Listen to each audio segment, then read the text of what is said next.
सध्या अजित पवारांची ठिकठिकाणी जनसन्मान यात्रा निघत असून त्यांच्या गुलाबी कॅम्पेनवर अंजली दमानी यांनी सवाल उपस्थित केला आहे। गुलाबी कॅम्पेनसाठी पैसा येतो कुठून असा प्रश्न दमानी यांनी केला। यावर पक्षाला देणग्या मिळत असून सर्व खर्च निवडणूक आयोगाकडे जाईल असं भुजबळांनी उत्तर दिलं आहे।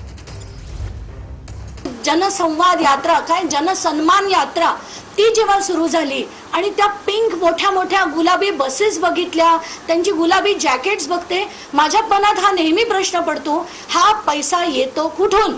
जसा अजित पवार गट जेव्हा वेगळा झाला त्यांनी त्यांच्या सगळ्या पदाधिकाऱ्यांना खैराती खिरापती सारख्या ज्या गाड्या वाटल्या त्या 40 गाड्या आल्या कुठून, कोणाचा पैसा येतो। आणि तो पक्षाचा असू शकत नाही, कारण पक्षाकडे त्यांनी तेव्हाच ते शरद पवार गटातनं बाहेर पडले होते, तर तेव्हा त्यांच्याकडे कुठल्याही प्रकारे पैसा असण्याची शक्यता अजिबात नव्हती। असं आहे की सर्व राजकीय पक्षांना जे काही पैसे मिळतात त्याचा हिशोब परत जे आहे हा इलेक्शन कमिशनकडे वगैरे जात असतो काय, तर त्याप्रमाणे जाईल।